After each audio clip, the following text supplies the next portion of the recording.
Hi, it's Chris Rue here, and I'm really looking forward to helping you become the leader that you want to be. I wonder if you recognise the frustration that it seems that all the ideas need to come from you.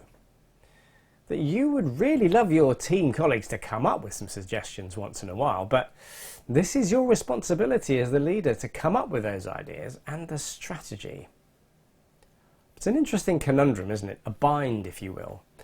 That people can find themselves in this sort of impasse.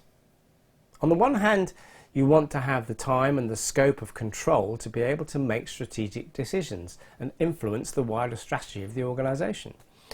But on the other hand, you're so neck deep in the tactical delivery that you spend all your time doing rather than leading. Of course, while you're in the doing space, it's like you're flying a plane, but you're spending all your time looking at the instrument panel, checking that everything is working without looking outside to see where you're actually flying to. And so it is in business. When you spend all your time delivering previously agreed tasks and objectives, doing tactical implementation, the leader in you can have that realization or even the feeling that the team is just delivering, doing what they're told and not being innovative or creative enough.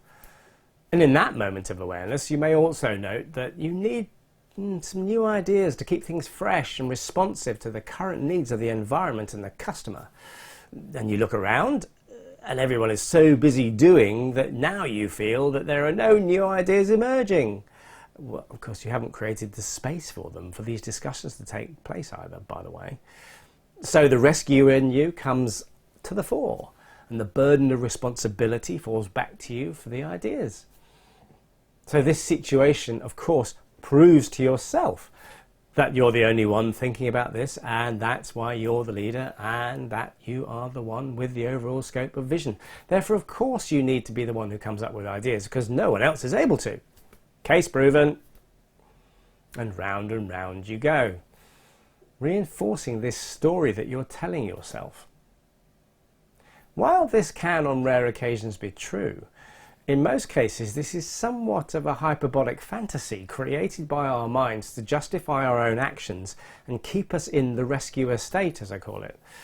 In turn, this stops us from reaching out to those around us and getting creative in seeking options and ideas from elsewhere to help inform our strategies.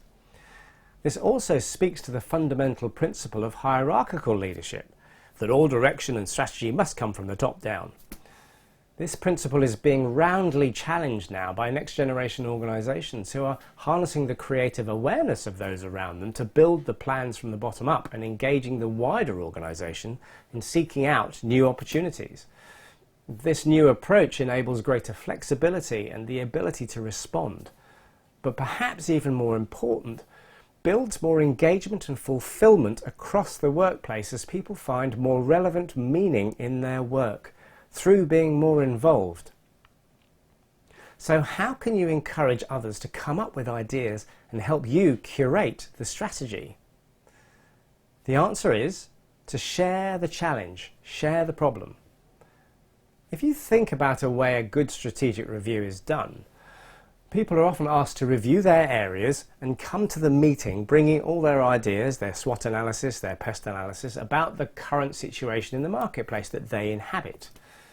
They're asked to evaluate the pressures and bring these to bear in sharing a situation where everyone can actually gain sight of the overall context into which a strategy needs to be built. Again, the fundamental premise is let's share the challenge. And what you can do here is to create the space to involve your team.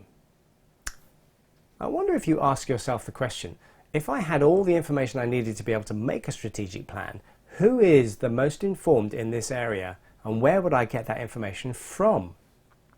I'm sure you would find that most of it's actually available from within your team. So the practice that you can do here is really straightforward. Why not share the challenge?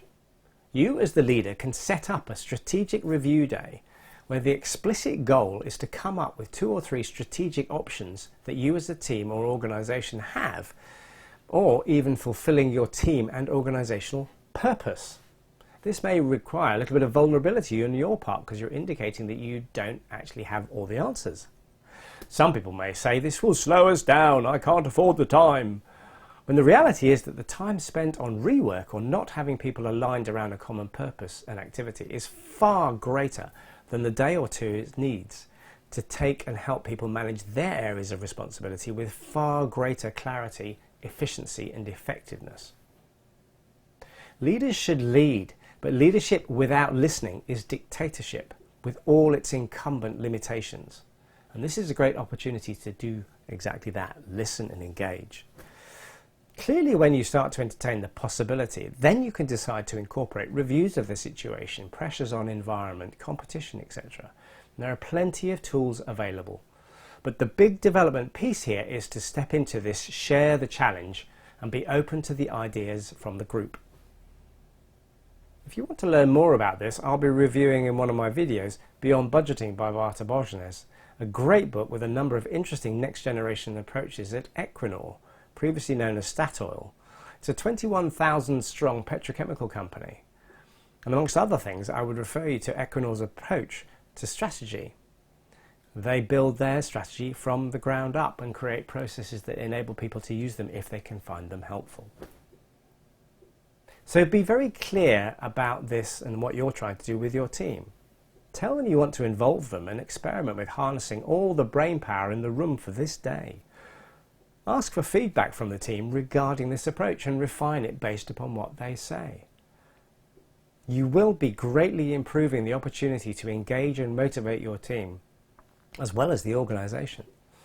You'll be enabling people to get far greater clarity on their role in the purpose going forward, and so improve their effectiveness. You will be encouraging greater ownership by individuals of the tasks and goals under their consideration, to name but 3 benefits, and there are plenty more. So do let me know how you get on with it. I'd love to hear how it works for you. And if you found this helpful and would like to learn more leadership tips and techniques, then do click the link below to get to my free leadership training, to be found on chrisrue.com, where I'm sharing a few of my tools and techniques I've picked up over the years that will enable you to become a more resilient and effective leader. In the meantime, let me thank you again for watching. I wish you luck going forward with your leadership challenges, and thank you for letting me help you become the leader that you want to be. Bye for now.